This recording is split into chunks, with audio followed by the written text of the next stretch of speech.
described by their anti-HIV activity.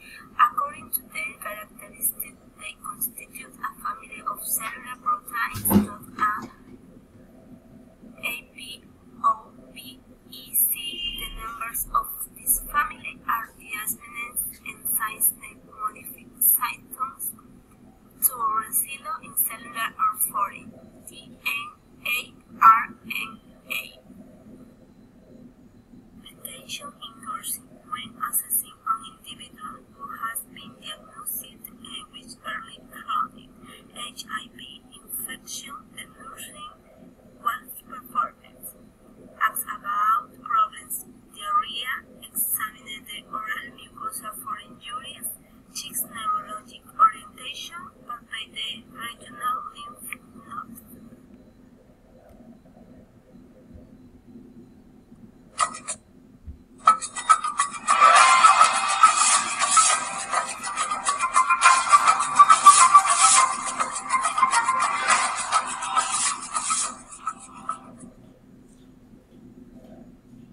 So, what is HIV?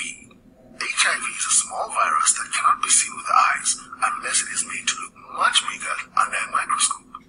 HIV is carried in the blood, male and female sex fluids, and the breast milk of an HIV-infected person. The body has tiny police cells, which are also known as CD4 cells. The police cells fight off germs that try to invade the body and cause illness. HIV attacks and kills these police cells. As more and more police cells die, it gets harder for the body to fight off germs that cause other illnesses. This makes it so that a person gets sick more and more often. Eventually, a person with HIV will get very sick, weak, and thin, and may die. Once you're infected with HIV, it is carried in your body for life. However, if treated, you can live for many years, have a healthy life, and raise a family. How do you get HIV? HIV can pass through broken skins. This could be from cuts, sores, sharing needles when using drugs, using the same blade during circumcision, or scarification. HIV cannot be passed through normal, unbroken skin on the outside of the body. Saliva, tears, or sweat do not contain HIV. You cannot get HIV by touching, holding hands, kissing, sharing dishes, or the toilet. HIV can pass from an HIV-infected mother to her baby during pregnancy, birth, and breastfeeding. HIV can pass into a person during sex through the penis, the vagina, the anus, and the mouth.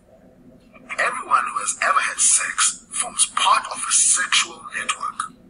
Your sexual network is a big picture of yourself, the people you've had sex with, the people they've had sex with, and so on and so on.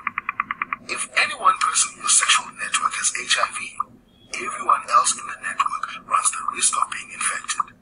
If your sexual network is large, there is a greater risk that the people in the network will spread HIV.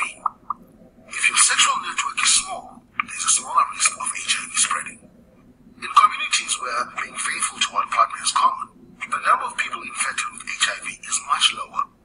This is because if one person becomes infected, the HIV spreads much more slowly in the group.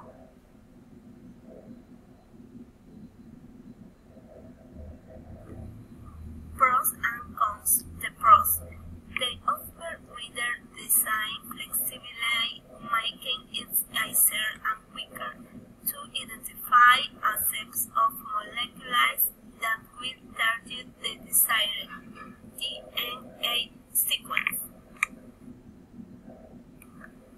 Cons. You can present adverse reaction directly and indirectly affecting the individual.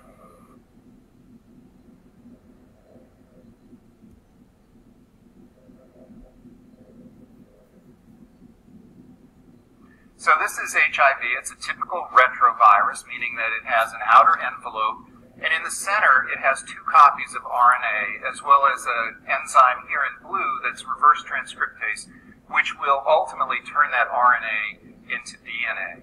The virus itself, with this outer envelope protein, actually directly infects T helper cells. The way that it does this is that as it comes up to the cell surface, it uses receptors that are on T helper cells and exclusive to T helper cells which are CD4 molecule, which really defines T helper cells. It's a surface receptor that binds to the envelope protein. That causes a conformational change and allows a second receptor to grab hold of the envelope. This is the chemokine co-receptor. It's also called CCR5, and we'll talk about that more. What happens now is that the stalk of the envelope protein pierces through from the virus into the host cell and starts to draw the cell membrane and the viral membrane together. And what ultimately happens is fusion of those two membranes, and the viral genetic material is injected essentially into the cell, and the envelope protein is left at the cell surface. The virus has a matrix and a capsid protein, shown here in green and red, that essentially are digested when it enters into the cell. That releases the viral enzymes and the viral RNA. Here we have reverse transcriptase, which takes the viral RNA and, using host nucleotides, converts that viral RNA into a single strand of DNA. While it does that, it makes some random errors, which is characteristic of reverse transcriptase. It has very poor proofreading activity.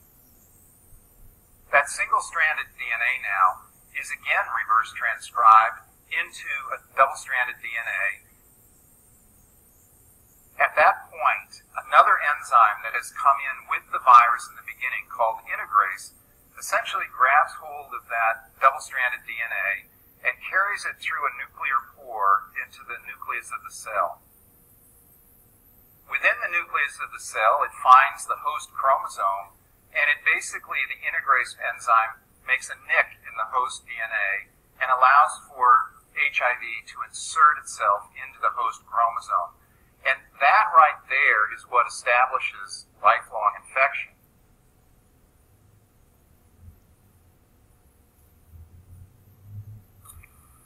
Use applied in Ecuador. In Ecuador, medicine like antiretrovirals, which are provided by the National Public Health Strategy for HIV of the Ministry of Public Health Units, specialized HIV care in some hospitals are used in Ecuador.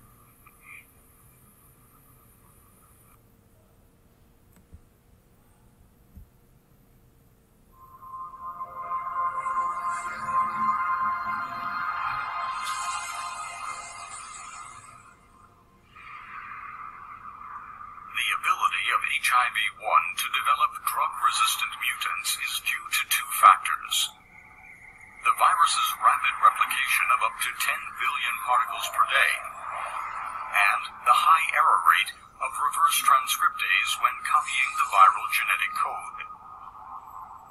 Up to 5 wrong nucleotides may be integrated per genome copied.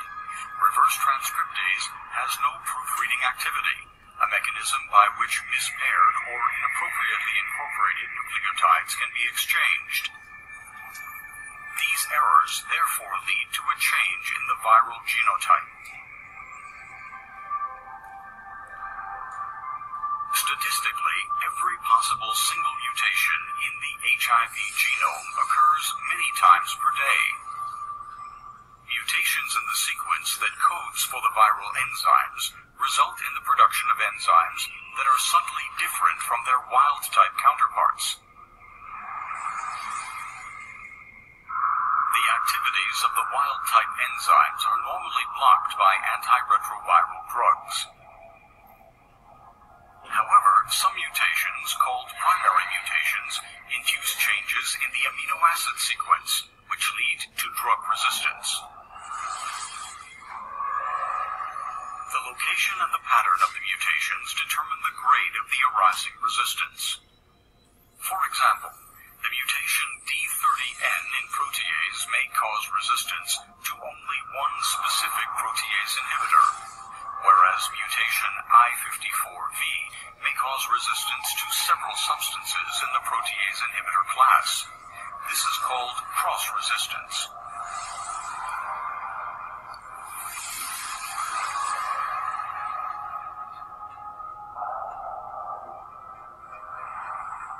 second-generation antiretrovirals, resistance is less likely to develop.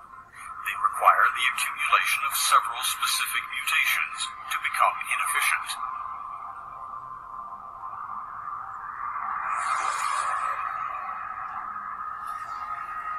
As a consequence of resistance, the IC50, the concentration of a drug necessary to reduce the replication by 50%, is higher in the mutant virus compared to wild type.